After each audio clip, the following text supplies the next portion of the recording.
인터뷰 BYSQ 글로벌 파리에서 은둔의 예술가로 알려져 있는 작가 엄상섭 작가님을 만났습니다. 반갑습니다. 안녕하십니까.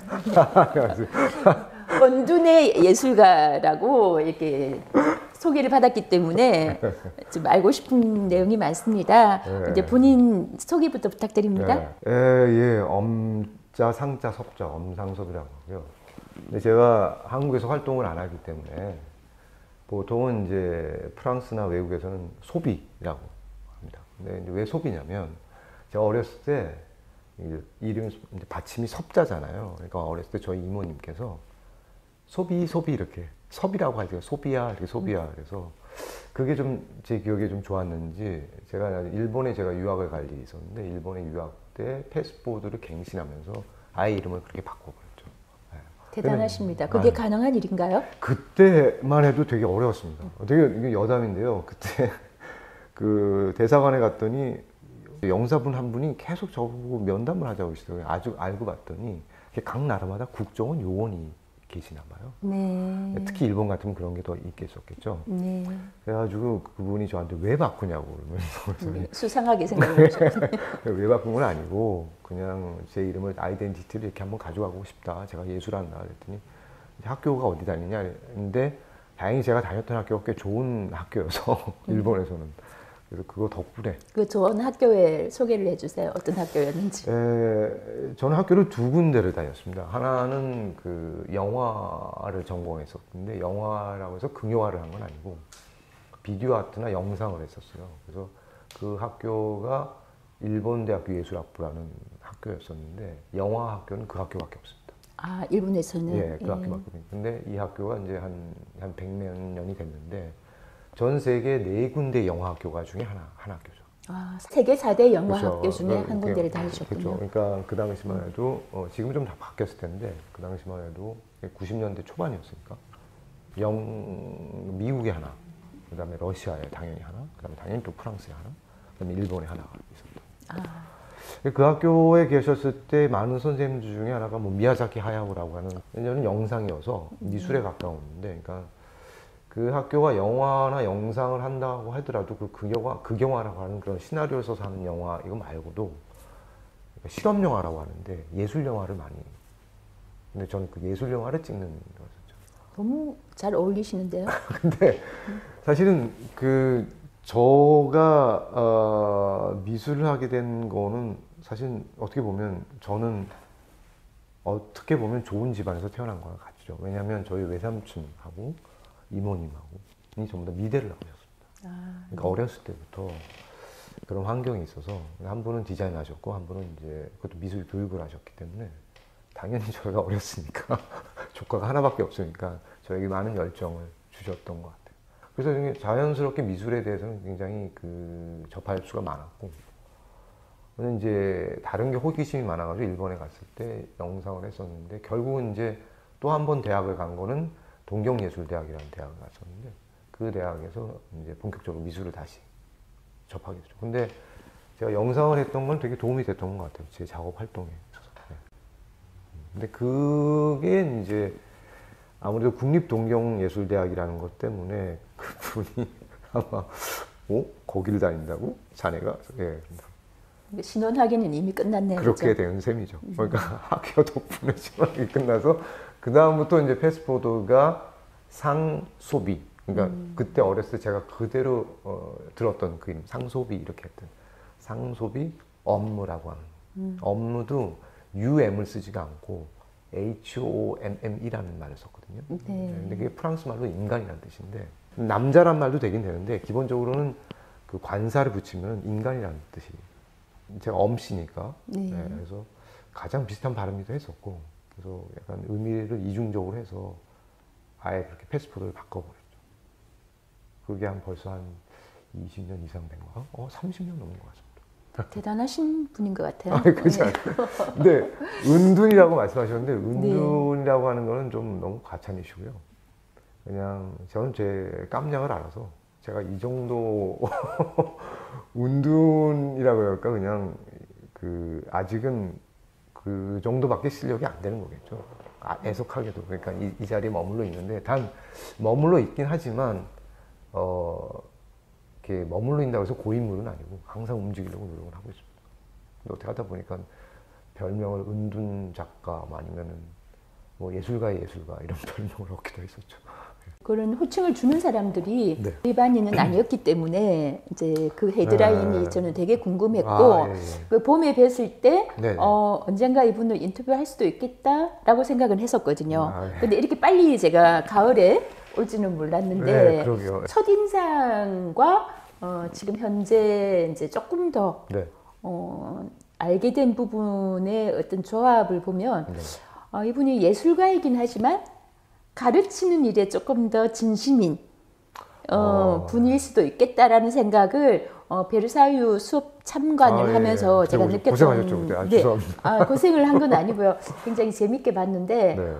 그 추천해 주신 김명남 작가님께서 네, 네. 왜 그분을 네. 이제 그 예. 엄 작가님을 예. 이렇게 학생들한테 추천을 했느냐라고 말씀을 드리니까 네. 딱 한마디가 나오시더라고요. 교수법이 탁월하다. 아, 그 부분에 대해서 이제 우리 엄 작가님 본인의 생각을 좀 듣고 싶거든요. 이게 제가 제 자랑을 하면 또 안 돼서 일단 제 인생의 모토는 무조건 사람에게 겸손하는 것과 두 번째는 물건에게도 겸손하는 겁니다. 근데 이건 좀 무슨 말이냐면 제가 조각을 하고 그리고 제가 뭔가 창작을 한다고 생각하면 사실은 어떤 다루는 물건에 건방질 수가 있겠죠. 내가 다루는 것이라. 근데 내가 다루지만 그 물건이 내 앞에 놓여져 있는 관계성이니까 내가 이 관계를 어떻게 하느냐에 따라서 이제 물건이 어떻게 바뀌겠죠. 근데 그때 제가 품고 있는 성향이나 마음가짐도 아마 그 물건에 나타난다고 생각합니다.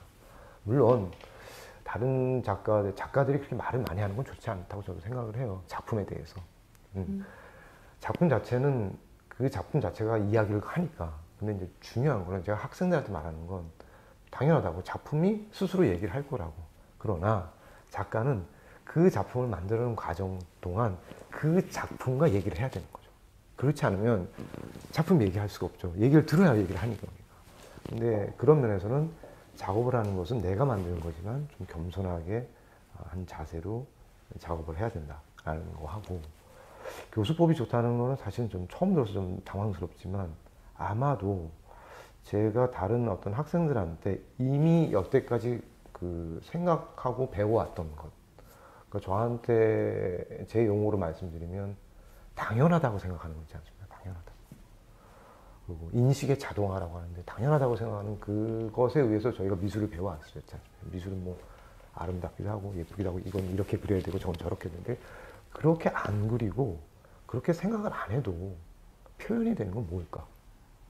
너희들이 그러니까 학생들이 지금 이 학교로 들어오기 전에 열심히 뭔가 그 제도 안에서 뭔가를 열심히 공부해서 왔는데 그 제도가 나쁜 건 아닙니다. 근데 그 제도 안에서 만드는 건 딱 거기까지 수준이에요. 그걸 넘어가는 것. 왜 넘어가야 되냐면 사실은 당연하다고 생각하는 것을 당연하지 않게 좀 낯설게 하려면 뭔가 그 낯설게 하는 그 동시에 느껴지는 게 왜 그런 거 있지 않습니까? 여름에 막 더워가지고 야, 더운데 문 좀 열어라. 환기 좀 시키자. 그때 그 환기를 시키면 이렇게 시원한 바람 확 들어올 때 뭔가 상쾌한 그 느낌? 근데 미술도 마찬가지입니다. 계속 같은 걸 반복하는 것보다는 약간 환기시키려면 뭔가가 낯설어야 되죠. 낯설게 하려면 지금까지 생각하고 있던 것을 조금 달리 생각해야 되고 달리 생각하려면 지금까지 내가 써왔던 이 언어가 과연 내 것인가 라는 걸 한번 의심해 볼 필요가 있는 거죠. 그래서 의심하라는 입장에서 그런 얘기를 했는데 아마 그게 김명남 교수님한테서는 아마 좀 그렇게 보이셨나 봐요. 교수법이 재밌네 이러면서. 의심과 문제 제기의 차이점이 있을까요? 있습니다. 있습니다. 말씀해 주시겠어요? 네. 저는 문제 제기라는 말을 보통 다른 분들이 많이 쓰시는데 저는 그 단어보다 좀 의심이라는 게 더 가까운데요. 가깝다. 네, 왜냐하면 문제 제기를 한다는 것은 그 문제에 관한 중점적인 얘기에 대해서 토론을 할 수가 있는데 의심은 막연한 자기의 그거거든요. 근데 이게 이제 예술을 하는 친구들하고 아닌 거하고 좀 다릅니다. 근데 만약에 예술을 하는 친구라면 막연한 자기의 촉이나 의심 이 자체를 굉장히 중요시 여겨야 된다는 거예요. 그러니까 어떤 문제 제기를 해가지고 그것을 이론화시키고 토론화시키고 이런 것보다는 그냥 어떻게 보면 그러니까 다르게 보면 괜히 의심하는 거 아니야? 근데 그 괜히 의심하는 그 순간 재밌는 게 많이 나오거든요. 그거를 저는 좀 권유하는 편입니다. 그럼 이 지점에서 제가 궁금해지는 게 네. 이제 의심을 함으로써 낯선 상황을 만들고 네. 그 낯선 상황은 예술과 창작의 새로운 길로 안내를 해준다라고 이제 해석이 된다면 네. 우리 엄 작가께서 지금까지의 수많은 작업들을 하시고 수많은 의심들을 하셨을 텐데 네, 맞습니다. 그 의심하기 전과 네. 후가 굉장히 달랐던 어떤 작품의 세계가 있었다면 아니면 또 작품이 있었다면 네. 소개를 좀 부탁드립니다. 일단 제일 처음에 다른 게 뭐냐면 이 의심을 하기 시작한 건 그리 오래된 건 아닙니다. 그러니까 근데 이 의심이 어떻게 되면 일단 저를 의심하기 시작하죠. 남을 의심하는 것보다. 근데 제가 어렸을 때 그렇게 배워왔고 그리고 어렸을 때 그렇게 작업도 보고 그리고 제 눈으로 본 것이 되게 당연하고 속된 말로 하면 진실성이 있다고 저는 생각을 한 거죠. 거기에 또 진정성이 있다고 생각합니다. 근데 제가 이제 일본에서도 배우고 이제 프랑스까지 오면서 한 가지 문득 느꼈던 건 특히 프랑스에서 많이 느꼈었는데 이 프랑스라는 나라가 그렇게 느껴지게 한 건 아닙니다. 어떠한 사건이 있었어요. 근데 그 사건을 설명하려면 제가 일본에 있었던 얘기를 먼저 조금 해야 되는데 일본에 가서 이제 대학에서 대학원도 나오고 좀 운이 좋아서 대학에서 저한테 자리를 하나 속된 말 줬습니다.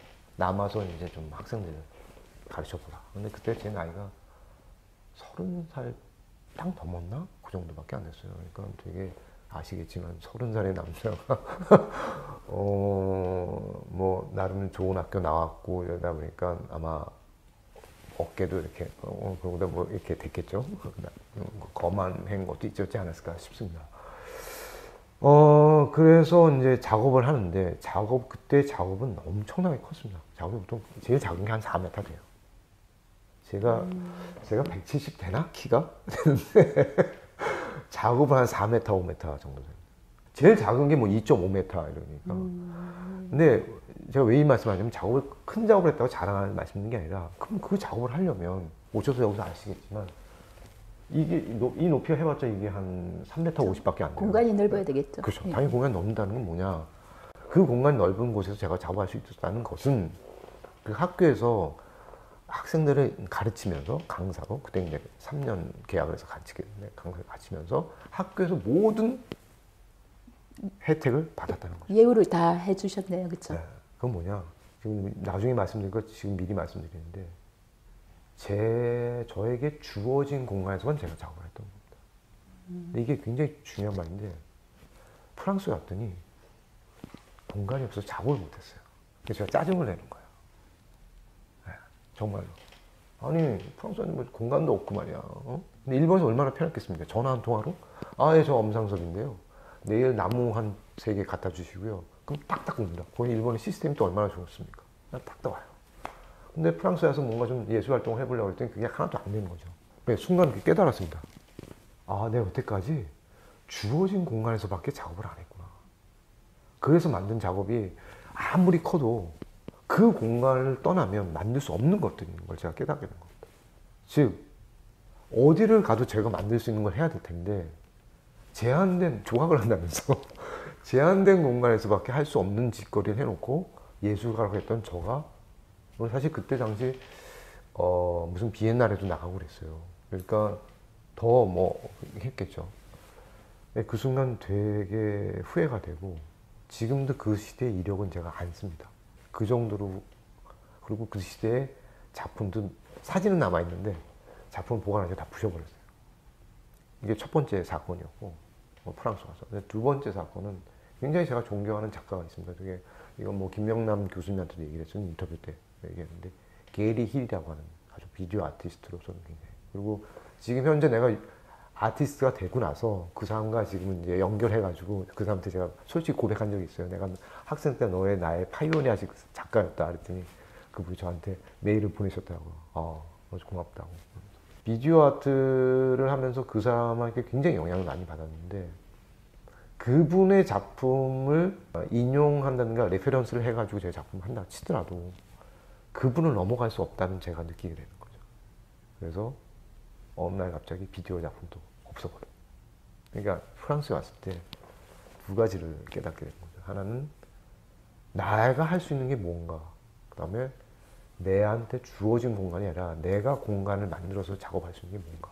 굉장히 고민을 많이 했는데 그 고민은 처음 아까도 말씀드렸지만 일단 저를 의심할 수밖에 없었던 거죠. 네가 고작 그거밖에 안 된다는 것을 이제 깨닫게 되고 내가 어느 정도 할 수 있는 거를 저를 의심하게 됩니다. 근데 그게 해결이 별로 안 났어요.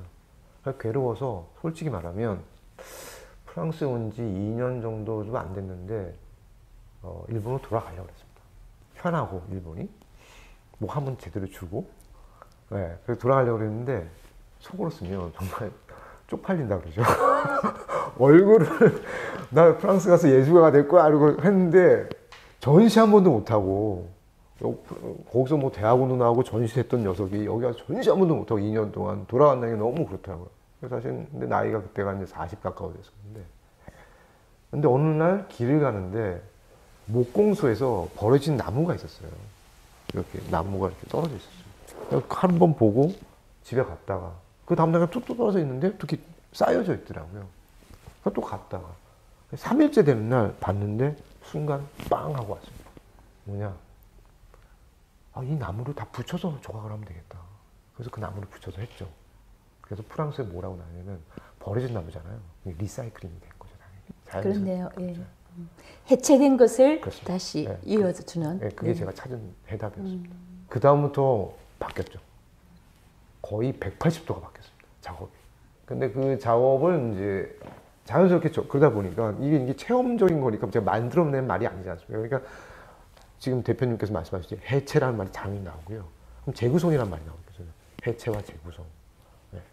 근데 그게 그 당시 그러니까 2006, 7년도였는데 7년도. 그 당시 프랑스의 이제 그 약간의 그 해체나 이런 분위기, 이거 좀 뜬금없는 얘기지만 유명한 옷 중에 지금은 안 계시, 지금 나가셨죠. 마틴 마르지엘라라고 마르지엘라 옷인데 그 옷 자체가 유행했을 때 그때 나온 이름이 해체주의 이런 게 있었어요. 그게 아주 기가 막히게 맞아 떨어진 거죠. 그러니까 이 친구의 작업은 약간 나무를 다 어떻게 이게 쪼개진 나무인데 그 끊어진 부분을 메꾸지 않고 그걸 놔두고 다른 부분을 조각하는. 그러니까 나무가 부러진 자연스러운 부분과 인간이 조각한 그러니까 인공적인 부분 네, 그런 부분이 융합이네요, 그죠? 그렇게 됩니다. 그렇게 돼서 제가 파리 소르본 대학을 여기서 이제 다녔었는데 석사를 나오고도 여기서 박사를 안 보내주더라고요. 그래서 공교롭지 않게 석사를 2개를 했습니다. 소르본에서 석사를 했었는데 그 주제로 하면서 제가 석사 논문을 썼죠. 근데 그 석사 논문에 여긴 좀 아시겠지만 이 감독분들도 20점 만점이거든요. 논문 자체가. 근데 제가 19점을 받았습니다. 와, 근데 대단합니다. 그 덕분에 학교에서 처음으로 한 그 메세나 비슷한데 학교에 그 갤러리가 있어요. 그 갤러리에서 그 전시를 시켜주는 그런 상황이 오게 그게 이제 석사 과정 마치는 마치는 그러니까 정확히 말씀드리면 석사 과정을 마친 굉장히 우수한 졸업생들만 뽑아서 학교에서 전시를 시켜주는 그거의 첫 번째 제 1회 되죠. 그러면서 이제 지금까지 말씀을 좀 정리하자면 네. 그러니까 동양 철학의 오상아라는 그렇습니까? 근데 오상아는 나를 살해하다. 저 처음 배웠습니다. 네, 오상아라는 말인데 나를 살해할 정도의 어떤 고통 아니면 엄청난 변화. 거기 자기를 던져놓고 네. 거기를 이겨냈을 때 새로운 세계가 열리는 느낌.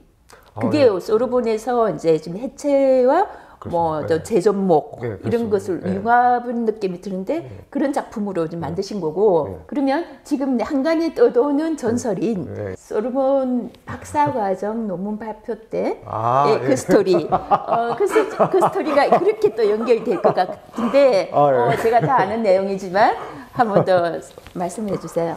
이게 참 이 친구 말을 안 할 수는 없는데 사실 그 프랑스에서 마장 만난 여러 가지 지인들 중에 되게 절친 중에 지금 한국에서 많은 활동을 하고 있는 것 같은데 백희성이라고 하는 건축가가 있습니다. 근데 아마 그 친구가 아마 그렇게 말을 했을 거라고 하는데 근데 그 친구가 말한 건 이제 사실 서로 너무 좋아하고 사랑하고 존경하는 사이니까 아름답게 말해준 거죠. 이 얘기는 이렇습니다. 그 석사를 마치고요. 근데 박사를 들어가게 됩니다. 박사를 들어가게 되는데 이제 점수가 좋았으니까 프랑스 같은 경우는 점수가 좋으면 본인이 선생님을 선택할 수가 있어요. 아 그렇습니까? 네. 근데 점수가 나쁘면 이제 선생님을 찾아가서 이제 부탁을 해야 되는데 저는 이제 점수를 당연히 좋게 받아서 근데 원래 했던 선생님과 같이 하게 됐습니다. 사람이 거만하면 안 된다고 그랬는데 또 이게 병이라 조금 또 이 정도 했어? 이렇게 됐겠죠. 그때가 아직 이제 40대가 안 됐으니까 아직 30대 후반대였으니까 결론적으로는 7년간 논문을 썼습니다. 상당히 긴 시간. 네, 그런데 네. 처음에 들어간 박사 1학년 때 한 3년에 끝낼게요 이렇게. 그런데 스피드는 좋았습니다. 왜냐하면 이 박사를 하려면 기본적으로 플랜을 잘 짜야 됩니다. 근데 그 플랜을 짰죠. 그럼 어떻게 플랜을 짰냐면 이것도 되게 좀 특이한 플랜인데 A부터 Z까지 한국말로 하면 기역부터 희읍까지죠. 거기에 나오는 단어 하나를 다 선택해서 이 단어는 저의 작업에 관련된 단어죠. 그러니까 이게 논문인데 사전 같은 거죠. 그러니까 논문을 앞에서 읽어도 되고 뒤에서 읽어도 되고 중간에서 읽어도 됩니다. 왜냐하면 그 챕터가 그러니까 알파벳이 26개니까 26개의 챕터가 있다고 생각하시면 되죠. 근데 이 챕터에 나온 단어는 전부 다 제가 하는 작업에 관련된 단어들인 거죠. 그럼 예를 들어서 A면은 알리몽이라고 하는데 여기서 제가 말씀드리겠지만 알리몽이라면 음식물을 말하거든요. 음식물. 그러니까 B면은 보아라고 하는데 보아는 나무입니다. 나무 좋아하니까 나무. 그러니까 왜 알리몽이 나한테 왜 중요한 단어인가라는 그걸 이제 쭉 써내려가는 거죠. 제 작업의 설명과 함께. 근데 그런 식으로 이제 머리를 써서 아이디어를 내 가지고 이게 플랜을 냈더니 선생님이 되게 재밌거든요. 이런 플랜을 여태까지 한 적이 없으니까. 저기 우쭐해서 이제 이런 식이면 내가 3년도 아니고 2년 안에 끝난다. 그래서 거의 플랜을 박사 들어간 지 6개월 만에 통과를 했어요. 근데 왜 이런 말을 하냐면 보통 박사 플랜을 낼 때 보통 한 2년이 걸립니다. 자기가 뭘 할 거고 이런 리페런스를 갖다 내고 뭐 이런 거. 저는 그 6개월 만에 끝났으니까 이제 나머지 쓰는 것밖에 안 나왔다라고 생각했는데 거기서부터 두 번째 아까 듣고 싶은 얘기 있었는데 두 번째 저거 한번 바뀌게 됩니다. 그 바뀌게 된 게 뭐냐면 제가 조각을 했지 않습니까? 이게 조각품이면 얘를 왜 항상 이렇게 놔야 되지? 라는 생각을 하는 거예요. 어떤 분들은 이렇게 달아놓은 사람도 있을 거 아니에요. 근데 놓는 것도 그렇고 다는 것도 그렇고 뭐 다른 거 없나? 꼭 놔야 되고 꼭 달아야 되고 그러면서 또 생각하는데 근데 왜 그러지? 라는 생각을 했을 때 순간 조각은 중력과의 싸움이구나 라는 생각을 하게 된 거죠. 이 중력을 거스리는 게 보통 매다는 거라는 건데 그것 말고 다른 게 없을까 굉장히 고민했었어요. 그러다가 조각을 이렇게 놓아야 되지 않습니까? 놓고 어떻게 해야 되나 그러다가 지금 불타버린 그러니까 배우사야 한다 그 노트담 사원에 갔는데 노트담 사원에 가면 벽에 이러고 튀어나온 애들이 있어요. 그게 뭐 가고일이라고 합니다. 가고일. 그러니까 장식이죠. 귀신같이 생긴 애들이 이렇게 튀어나오는데 걔를 딱 보는 순간 번뜩하고 360도 그러니까 360도의 이 오브제잖아요. 얘를 놓고 매다는 게 아니라 얘를 벽에다 부착시키자. 그러니까 조각인데 회화처럼 표현하면 어떻게 될까? 굉장히 유니크한 발상이네요. 그러니까 여기 지금 흰벽이 있는데 이 흰벽에다가 조각을 갖다 붙여서 이 흰벽이 작품인 거죠.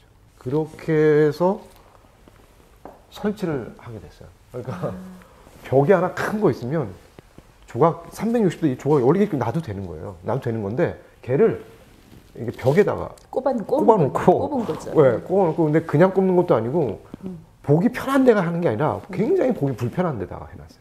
어떤 건 되게 낮고 어떤 건 되게 높고. 왜냐? 이게 작품이니까. 괜히 여기다 이렇게 놓을 필요가 없으니까 이 캔버스 안에 제가 마음대로 놓을 수가 있을 거 아니에요. 근데 재밌는 건 높낮이만 하더라도 높이 놓으면 사람들이 다가가서 보지 못하니까 어떻게 봐요? 다 빼면서 보니까 이걸 다 보게 될 수밖에 없습니다. 결국은 이 벽을 다. 낮게 놓으면 자세히 가서 이렇게 보려고 해요. 그러니까 순간 제가 그때 관객의 움직임을 보면서 그냥 얘를 놓고 이렇게 360도로 보는 게 아니라 관객이 왔다 갔다 할 수 있게끔 만드는 작품, 그러니까 설치를 하면 되겠다라는 걸 발상이 오게 되는 거죠. 그러니까 질서를 거부하고 그렇습니다. 불편함을 야기시켜서 네. 상대방으로 하여금 네. 들어오게 만드는 네. 아주 나쁜 남자들의 유형이죠. 처음 시작할 때 다룬다라는 네. 단어를 쓰셨어요.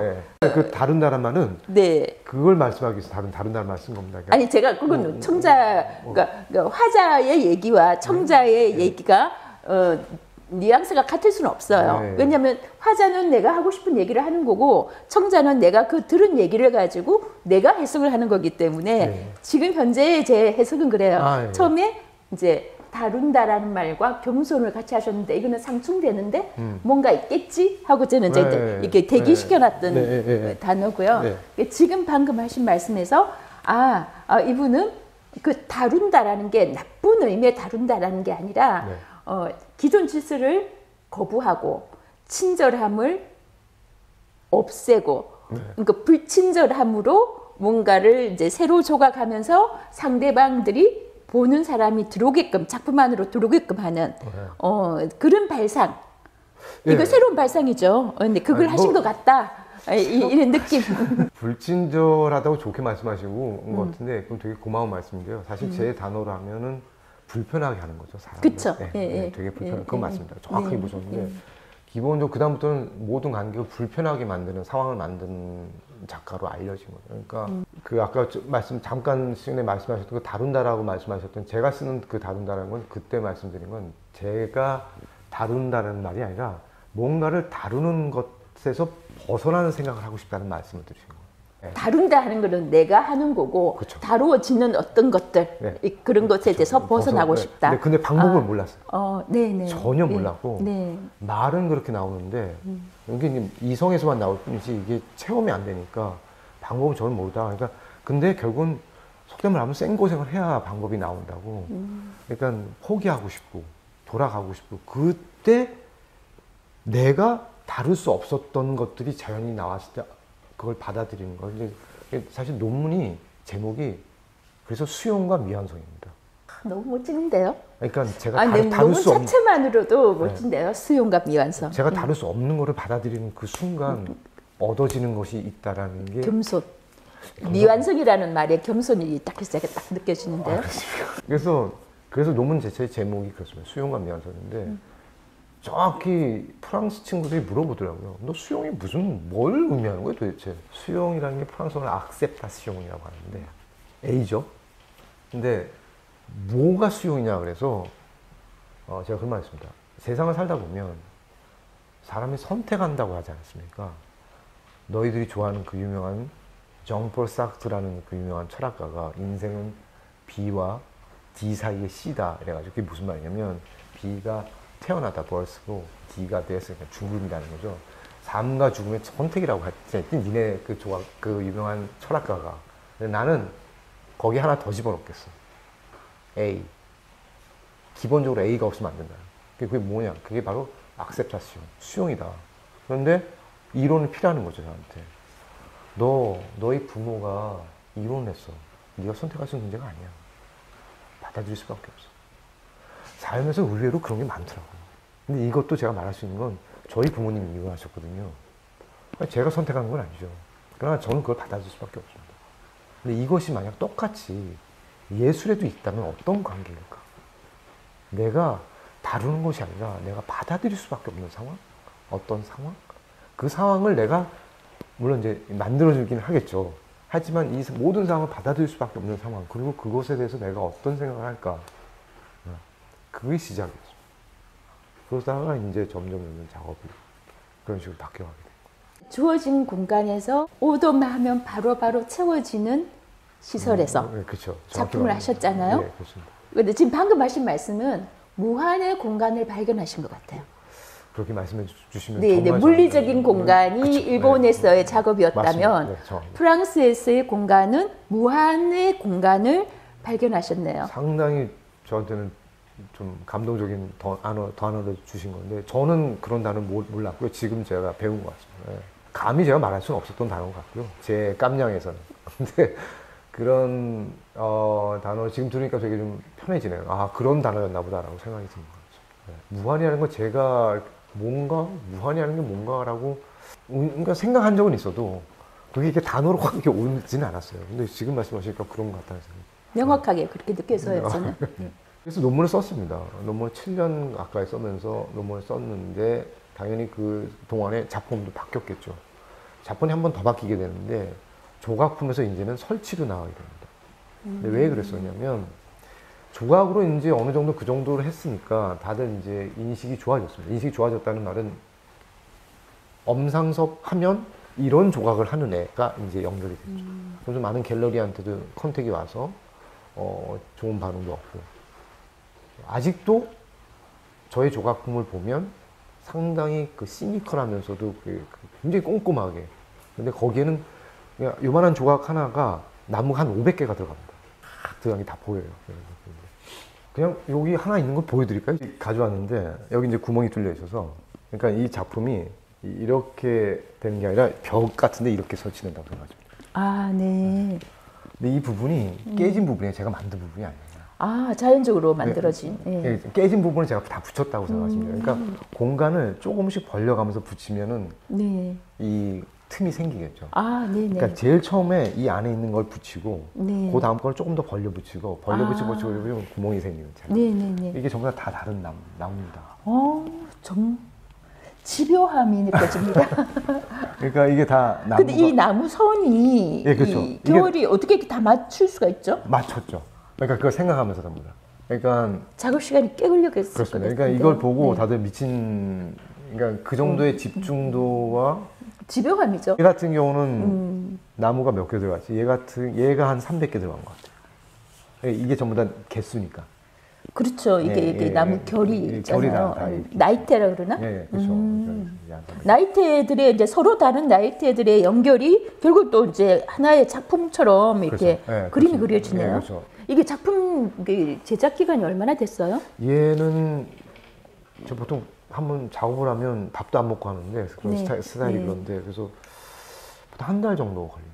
이거 하나 작업하는데. 그러니까 그냥 붙이는 시간과 이게 말리는 시간. 말리는 시간부터 시작해서 이게 붙이기 전에 사인을 안에다 하고 하거든요. 그러니까 이 엑스레이 찍으면 그 보입니다. 이 사인이. 아, 진짜요? 네. 이 작품의 이름이 있나요?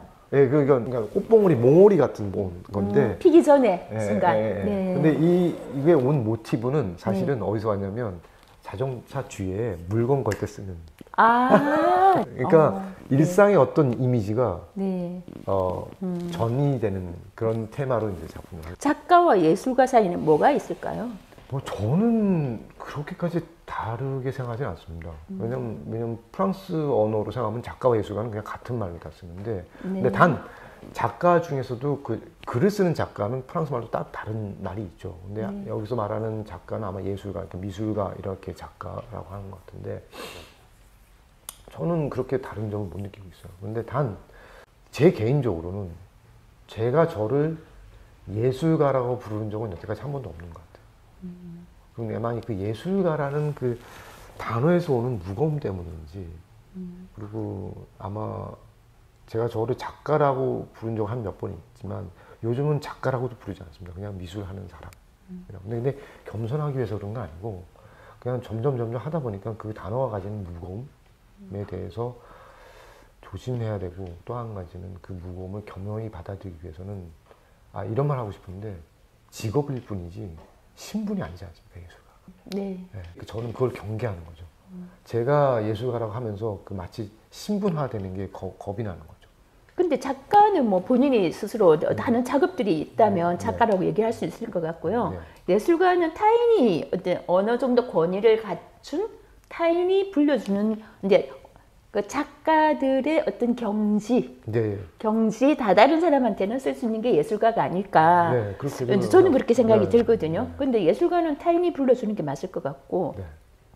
어쨌든 지금 제가 왜 이 질문을 했냐면 지금 교수법이 탁월해서 학생을 가르치는 데 있어서 제가 그날 뵀을 때 수업이 2시간짜리 3개가 있다고 들었는데 점심을 드시지 않고 학생들의 질문을 정말 정성껏 최선을 다해서 이렇게 다 들어주시는 걸 보고 이분은 어쩌면 가르치는 일이 더 예술적인 모습이 나올 수도 있겠다는 생각을 했었거든요. 어떠세요? 그 기회가 본인한테는 어떻게 느껴졌나요? 간만에 소명이라는 걸 느껴본 적이 있습니다. 아, 소명. 네. 아주 간만이었던 것 네. 같아요. 그러니까 제가 그림을 그리고 미술을 하고 조각을 하게 된 것은 사실은 그 들어가는 입구 자체는 호기심과 재미남이었었는데 간만에 지난번 첫 수업이었는데 약간의 그 소명감을 느꼈던 것 같아요. 근데 이 소명감은 지난 20년 전 제가 30대 느꼈던 그때 그 감각인데요. 근데 그때 나와 지금의 나를 비교한다면 그때의 나는 굉장히 그런 전진하는 스타일이라면 지금은 뭐랄까 그들이 오는 걸 기다린다고 해야 되나요? 근데 그런 데서 소명감을 지난번에 좀 느꼈던 것 같습니다. 그 나중에 한 친구가 그런 말 하더라고요. 내가 수업이 좀 난해했지? 이렇게 했더니 아니라고 정말 이런 수업을 원했다고 라는 그 말이 저에게는 그 더 소명감을 불러일으켰던 것 같아요. 모티베이션이 났다고 했을까? 사실 그거랑 비슷하게 그 듣고 말씀하셨던 그 박사 발표도 똑같았었는데요. 원래는 그 박사를 발표할 때는 한 20분가량 자기가 그런 개인 스피치를 하게 돼 있습니다. 그리고 예의상 저희가 또 불어가 모국어가 아니니까 그리고 프랑스인조차들도 예의상 자기가 발표할 내용을 써가지고 오죠. 그리고 일어서서 발표를 하게 됩니다. 깨끗하게. 근데 저는 라이브로 했어요, 라이브로. 그러니까 제가 이런 말 할 거라는 단어만 몇 개 갖고 왔지 라이브로 했습니다. 그러니까 그 심사하는 선생님께서 약간 황당해 하셨죠. 이런 소리 무슨 시작합니다 이렇게 일어서더니 갑자기 라이브로 다 하니까 열심히 얘기했던 기억이 나요. 뭘 얘기했는지 사실 저는 지금도 모릅니다. 무조건 제가 어떤 작업을 했고 이런 생각에 이런 얘기를 프랑스말을 했는데 심사관 중에서도 이제 프레지던트가 있거든요. 그분이 저한테 여성분이셨는데 그분이 말씀하시길 물어보시기를 지금 몇 분 얘기한지 기억하냐고 해서 못한다. 40분을 얘기했다는데 혼자서. 20분이거든요 원래. 네, 스크립트 없이 40분을 했다고. 네. 근데 그걸 다 듣고 계셨네요. 자르지 않고. 네. 그래서 순간 죄송하다는 생각이 들어서 죄송합니다 했더니 40분 동안 내가 많은 학생들을 봤는데 40분 동안 그것도 외국인이 프랑스들도 아니고 프랑스도 힘든데 외국인이 혼자서 뭔가 와 하는 것도 신기했고 어디서 그런 자신감이 났냐고 물어봤어요. 근데 그때 그냥 한마디 했죠. 그냥 저는 제 작품이 저를 지켜준다고 생각합니다. 전설이 그렇게 탄생을 했군요. 네, 그래서 기립박수를 받으셨다 그랬죠. 네, 그래서 받으면서 그 심사분이 내가 오늘 프랑스 애들보다 더 프랑스 말을 잘하는 친구한테 학위를 주게 됐다라는 게 그게 이제 영화의 한 장면이에요, 이거는. 근데 그게 그 말은 이제 불어를 잘한다는 것보다 자기 표현을 정말 프랑스어답게 했다는 거는 프랑스 애들보다 프랑스 말을 잘한 것 같아요. 그리고 그게 전설이 됐다고 그러더라고요. 막 퍼져가지고. 그러니까 그 첫 번째 전설은 소르본 박사 과정 논문 발표 때 이제 만드셨고요. 이제 두 번째 전설이 시작되어야 되는데 그게 학생을 가르치는 서명일까요? 아니면 또 다른 변신? 세 번의 이제 나비가 탄생할 때가 됐잖아요. 네, 그렇습니다. 그러니까 세 번째 엄상섭 작가님의 나비는 무엇이 될까요? 마지막 질문입니다. 네, 중간에 그 학생들 가르치는 소명 전에 제가 작업이 한번 바뀌게 됩니다. 한 번 더. 예에서 바뀌게 됩니다. 벌써 세 번째 나비가 탄생을 했군요. 예, 그게 뭐였냐면 전시를 작품을 하는데 전시 공간 동안 전시하지만 작품이 없어지는 겁니다. 요즘에 그 유행이잖아요. 막 그림을 자르고. 그게 아니라 작품 자체가 아예 썩어서 없어지는 겁니다. 썩어서 없어진다고요? 네, 없어집니다. 썩어서 없어진다는 거는 그게 그렇죠. 재료가 그렇죠. 예. 나무가 아니라는 얘기죠. 뭐 이런 뭘까요? 음식물입니다. 그럼 그 뭐 퀴퀴한 냄새까지. 그건 아닙니다. 그렇지 않아요. 과일입니다. 과일. 아, 과일이요? 네. 산딸기인데 근데 그게 그 첫날과 전시가 끝나는 날은 그 산딸기가 산화해서 없어지겠죠. 소멸한다. 네, 그 시간을 작업을. 소멸하는 시간을 작품으로 만드셨는데 그럼 그 중간중간 소멸하는 순간들을 이게 영상으로 남겨놓으셨나요? 네, 남기도 하고 네. 뭐 그렇게 막 계속 찍으면서 남긴 건 아니고요. 근데 다행히 한 친구가 있어서 그 친구가 그냥 저를 위해서 하나 찍어준 거 있고 보통은 전시장을 가시는 분들은 첫날 가는 거랑 둘째 날 가는 게 다 달라지니까 점점 가끔 보시죠. 근데 재밌는 거는 그 작품을 보시고 감동을 받으셔서 저한테 컨택하신 분 중에 한 분이 바로 김영남 교수님. 아, 그렇게 인연이 또 네, 그렇습니다. 그게 이제 그 경남 도립미술관에서 했던 작품이었는데 네.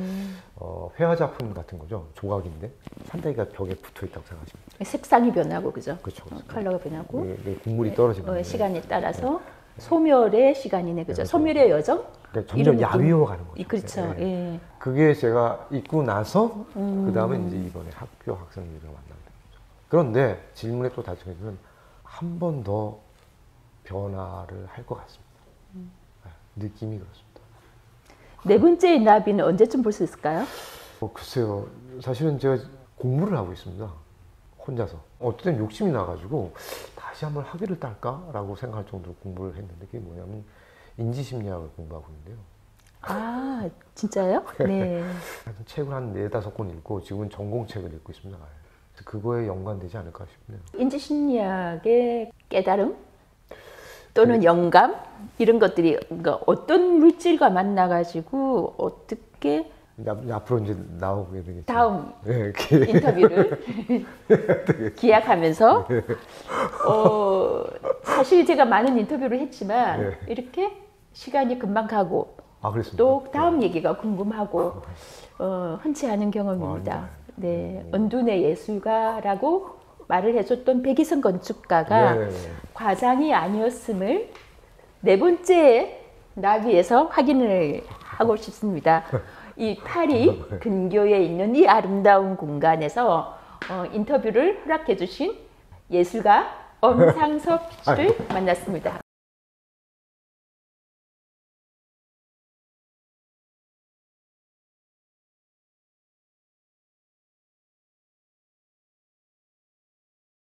Alors, je m'appelle Ségolène Perrault, je suis professeure à l'école des Beaux-Arts de Versailles et je m'occupe aussi de la coordination pédagogique. J'enseigne la couleur, le dessin et aussi j'ai un cours pour travailler les recherches pluridisciplinaires, c'est-à-dire qui est à cheval entre la peinture, la photographie, la performance, la vidéo, le volume. Un cours qui traite justement de toutes les disciplines et comment elles interagissent les unes avec les autres. Alors au début, en première année, on leur enseigne vraiment le vocabulaire plastique, que ce soit en dessin, en couleur, en volume, en photographie. Et puis au fur et à mesure de leur évolution dans l'école, en deuxième, troisième année, on essaye de faire en sorte que chacun d'entre eux aille plus loin que les exercices pour développer vraiment une approche qui lui est personnelle. Et donc, on travaille sur la singularité, la particularité de chaque étudiant pour que justement il trouve sa façon de faire à lui, celle qui n'est pas comme ferait quelqu'un d'autre. En fait, c'est vraiment une sensibilité très individuelle qu'on cherche à développer dans cette école. Alors, on a invité la première fois M. Homme comme artiste intervenant pour faire une conférence dans notre établissement. C'était au début de l'année, en février. Donc c'était finalement une conférence où il a parlé de la manière dont il envisage la vie d'artiste et la façon d'être artiste. Et les étudiants ont été très très intéressés. Puis nous l'avons à nouveau invité pour qu'il fasse un workshop avec les étudiants tous niveaux confondus sur la notion d'art et d'espace, donc quelque chose qui concerne plus l'installation. Et là, en ce début d'année, nous lui avons demandé effectivement de venir assurer un cours de volume parce que nous avons un enseignant qui est absent. Et donc, pour nous, c'est une occasion très plaisante de le retrouver. L'intelligence artificielle, c'est un sujet tout à fait passionnant et comment dire, très, très attractif. Je pense qu'on peut faire énormément de choses avec l'intelligence artificielle et à certains moments, nous-mêmes, on aimerait bien avoir un cerveau plus intelligent pour faire davantage de choses. Mais en même temps, je pense que ce qui caractérise l'être humain et encore plus particulièrement l'artiste, c'est le fait justement de ne pas être dans une logique d'apprentissage régulier. Et je pense que l'artiste, c'est celui qui fait toujours quelque chose qu'on n'attendait pas du tout. Et parfois, ça peut être une erreur et ça n'est pas grave. Ça peut être une chute, ça peut être quelque chose qui était complètement inattendu, qui va faire qu'à partir de ça, l'artiste va donner le meilleur de lui-même. Alors peut-être que pour une intelligence artificielle, ça serait plutôt un bug et on dirait ça marche plus. Donc je crois que c'est ça qui fait la différence. Donc je pense que l'intelligence artificielle, on ne doit pas en avoir peur, on peut produire des choses magnifiques avec, mais ça n'empêche pas la singularité de la sensibilité humaine de continuer à être artistique. Rubén Martínez, je viens de l'Argentine et maintenant je suis dans les 12e année dans cette école des Beaux-Arts de Versailles. Vraiment, je suis très contente, très ravie. Moi, je travaille avec l'encre et sur toile, l'encre plume sur toile. Pas sous papier, parce que vraiment j'aime beaucoup cette difficulté. Et lui, c'est la première fois qu'on le rencontre et vraiment j'ai bien aimé son cours parce que au début je trouvais qu'il est une personne qui ne parle pas que de mots, il s'exprime avec sa parole, son corps et donc c'est comme s'il met tout son corps en scène. Et j'ai bien aimé parce que ça transmet de la passion. Et aussi j'ai bien aimé parce qu'il nous permet il nous donne le temps de réfléchir. Et parfois c'est trop. Mais lui, il pose des questions, il nous permet de réfléchir, il nous donne l'espace. Et ça vraiment, c'est effectif, quoi, parce que ça nous fait réfléchir énormément. Et j'ai bien aimé ça. Dans mon cas, on a écouté, on a entendu que l'art, c'est communication. Et je suis totalement d'accord avec cet avis. Et donc, je crois que la mission de l'artiste, c'est justement partager ce que nous arrivons à sentir de ce monde qui est tout autour de nous. Et donc, pour moi, devenir un artiste, bon, cela signifie arriver à communiquer le mieux que possible mes sentiments et le partager avec les autres. Et donc pour moi, c'est ça qui signifie devenir un artiste. Hein. Arriver à partager et faire un échange, un outil avec les autres, à réfléchir en rapport de ce sujet. Mais ça m'a frappé. Ce qui est bon de l'art, ce que ne sert à rien. Ça veut dire, c'est pas une chose qu'on fait pour survivre, mais c'est une chose qu'on fait parce qu'on est des êtres humains. Et on s'exprime, on le fait. Et donc, réfléchir en rapport de ces sujets me fait douter de ces phrases, justement pour essayer d'arriver à une réponse oui ou non. C'est une question très profonde, parce que vraiment je n'arrive pas à trouver une réponse concrète dans nos jours. Peut-être il suffit plus de connaissances de ma part, mais au début je pensais que c'était quelque chose qui est déshumain. Je m'appelle Isaac, et je viens du Mexique, de la ville de Guadalajara. Et je viens d'arriver en France depuis 1 an. Je trouve la façon de réfléchir de monsieur homme très particulière. Et il a une vision tridimensionnelle, et il a toujours une bonne réponse à notre question. Et il a proposé de façon intéressante de travailler. Je pense que ça va être très intéressant de travailler avec lui. Et il a été professeur à l'école des Beaux-Arts de Tokyo. Donc pour moi, c'est une opportunité énorme. Je suis très content d'avoir des cours avec lui.